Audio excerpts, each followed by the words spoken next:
नमस्कार, मैं प्रवीण गौतम और आप देख रहे पब्लिक मीटर। दोस्तों, वीडियो में आपको दिखाएंगे कि लोकसभा अध्यक्ष ओम बिरला के चैम्बर में मीटिंग के बाद संसद में कैसे 8 सांसदों का निलंबन वापस लिया गया। लक्ष्मण रेखा पर बात होने लगी तो समाजवादी पार्टी के सांसद धर्मेंद्र यादव ने निशिकांत दुबे को जबरदस्त सुना दिया, जिसे सुनकर बीजेपी सांसदों के साथ साथ मंत्री भी खड़े हो जाते हैं। सुप्रिया सुले ने भी लक्ष्मण रेखा को लेकर ऐसी बात बोली कि मोदी सरकार के मंत्री खड़े हो गए।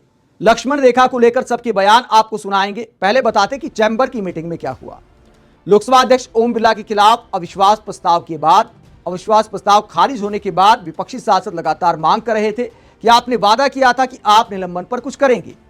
तो ओम बिरला ने अपने चैम्बर में मीटिंग बुलाई, जहां तय हुआ कि सब मर्यादा में रहेंगे, चाहे सत्ता पक्ष हो चाहे विपक्ष हो, सब मर्यादा में रहेंगे और संसद में अपनी बात रखेंगे, अपने व्यवहार को लेकर खेद जताएंगे। उसके बाद कांग्रेस सांसद के सुरेश खड़े होते हैं। वो कहते कि चलो जो भी हुआ उसके लिए हम रिग्रेट करते हैं। संसद में जो बवाल हुआ, जिस तरह बैल में जाकर विपक्षी सांसदों ने प्रोटेस्ट किया, तो उसे लेकर रिग्रेट शब्द का इस्तेमाल किया के सुरेश ने। हालांकि मोदी सरकार के मंत्री और सांसद कहने लगे कि माफी मांगिए। जब सत्ता पक्ष लगातार माफी की मांग करता रहा तो धर्मेंद्र यादव खड़े होते हैं। धर्मेंद्र यादव निशिकांत दुबे का व्यवहार याद दिलाते हुए क्या बोलते हैं, सुप्रिया सुले लक्ष्मण रेखा पर क्या बोलते हैं, सबके बयान सुनिए।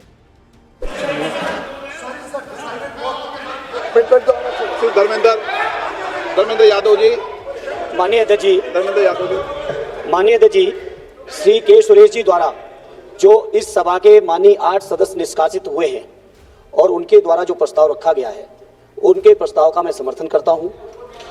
और साथ उन्होंने रिग्रेट शब्द यूज किया है, आप सुना नहीं, के सुरेश जी ने किया हुआ है, सुरेश जी ने किया है।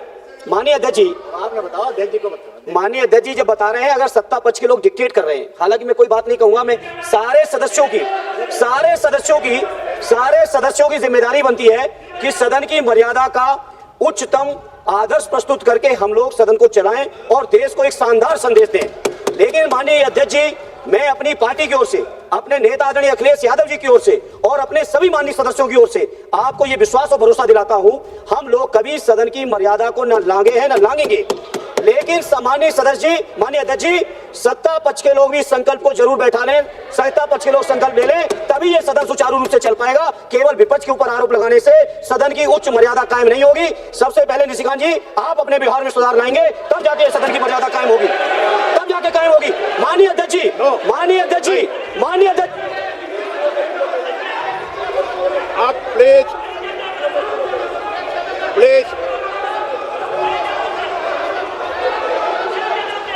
आप डिबेट मत करिए।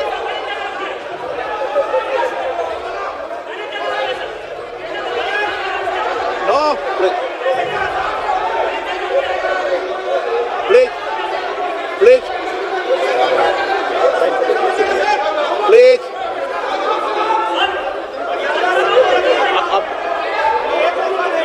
आप बोले।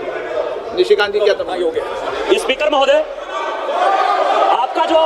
आपका जो मंतव्य है, मेरा व्यक्तिगत तौर पर उससे सहमति है, लेकिन मैं 17 साल से इस लोकसभा का सदस्य हूं और मैंने जीवन में कभी भी इस लोकतंत्र की मर्यादा का और लोकसभा की मर्यादा का उल्लंघन नहीं किया। यदि किया है तो मुझे बता दे, नहीं तो माफी मांगे। मेरे बारे में यदि इस तरह की बात कहेंगे तो इनको माफी मांगना पड़ेगा सर, फिर यह सदन नहीं चल पाएगा। Please Shrimati Supriya Sule, please. Sir, आपने कल जो मीटिंग बुलाई उसके लिए मैं हम सब की तरफ से आपकी बहुत आभारी हूँ कि विस्तार से कल 1 सवा घंटा चर्चा चली, हर एक को बोलने का आपने मौका दिया।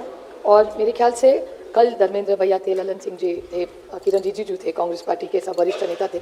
और कल ऐसे मीटिंग में एक तय हुआ था कि हाउस अच्छी तरह से चलना चाहिए और दोनों तरफ से कोशिश होनी चाहिए कि एक अच्छा उदाहरण रहे, देश को एक मैसेज चला जाए कि यहाँ अच्छी तरह से एक दूसरे का मान सम्मान करके ही देश की सेवा के लिए हम सब यहाँ आए। एक दूसरे के खिलाफ हम कुछ बोलने यहाँ नहीं आए सर। पॉलिसी पे एक दूसरे पे कितनी भी एक टीका टिप्पणी हो, लेकिन वैयक्तिक टिप्पणी न हो। और दोनों तरफ से किया जाए। और एक सुझाव बहुत आपके यहाँ से भी अच्छा आया था, जिसके बारे में हम सब ने माना था कि जब हम वेल में जाते हैं तो हमने भी ट्रेजरी बेंच की इज्जत और सम्मान करना चाहिए, और आपकी तरफ से भी हमारे सब मेंबर्स का सम्मान होना चाहिए। तो ऐसे में कुछ अगर हम कर सके तो सदन की गरिमा भी रहेगी और अच्छी चर्चा भी रहेगी।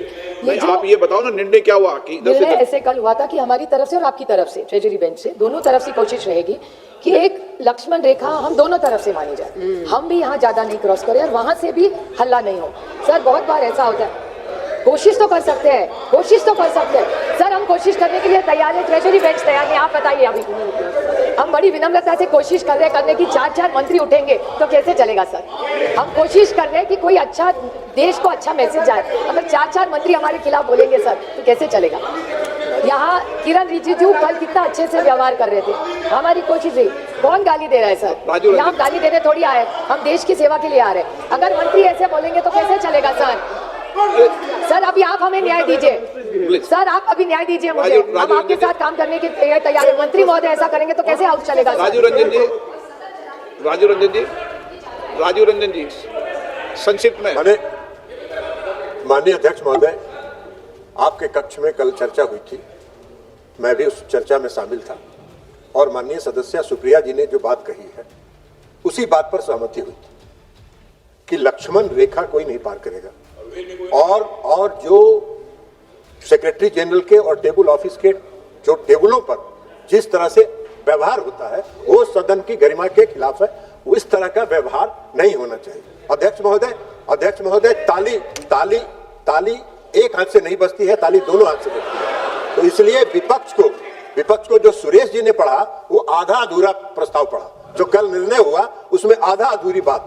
सदन को पूरी गरिमा के साथ, सदन के मान सम्मान के साथ और अपने लोकतांत्रिक जो परंपरा है उसका पालन करने का जो निर्णय हुआ था उसको उन्होंने स्पष्ट तौर पर नहीं कहा। मैं उनसे भी आग्रह करूंगा कि वो भी सदन में उन बातों की भी चर्चा कर दें, तो ये बेहतर रहेगा आगे के पालन के। किरण रिजिजू जी, आपका मैं आभारी प्रकट करना चाहता हूं। कल एक लंबी पहल के बाद हम लोग का एक बैठक हुई और काफी वरिष्ठ नेता उसमें सम्मिलित हुए हैं।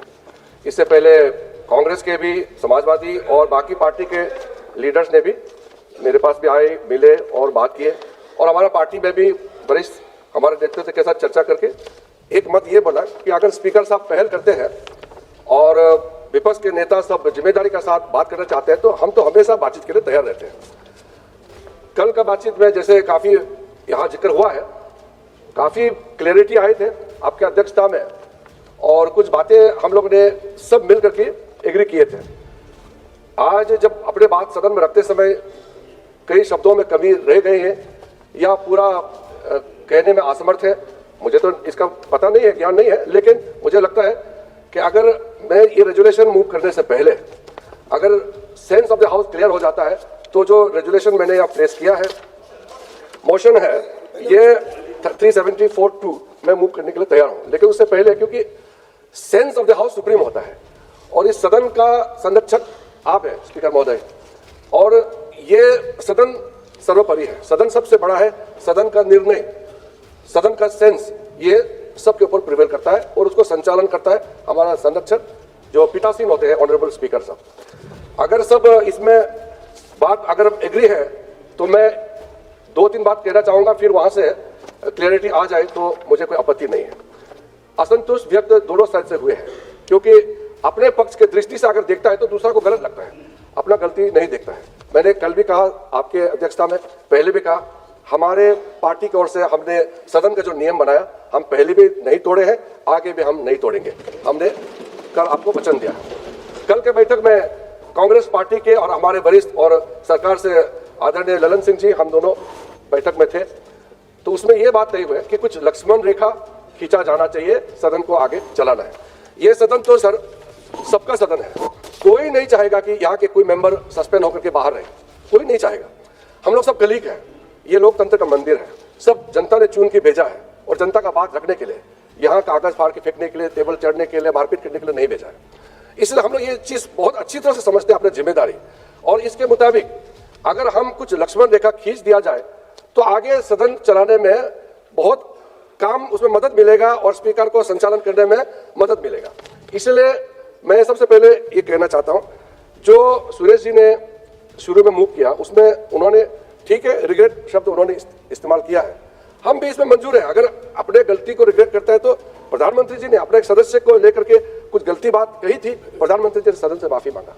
उस समय हमारा सदन नेता राज्यसभा में अरुण जेटली जी अपने पार्टी का गलत शब्द कह जबकि उन्होंने नहीं कहा, लेकिन उसके बिहाफ में उन्होंने माफी मांगा।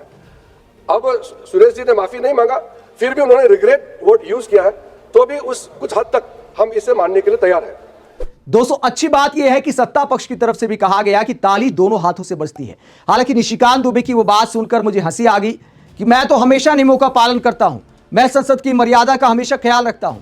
तो इंदिरा गांधी के बारे में जो बोला, पूर्व प्रधानमंत्री पंडित नेहरू के बारे में जो बोला, या नेता विपक्ष को लीडर ऑफ ऑफेंडर कहना, क्या यह मर्यादा के दायरे में आता है?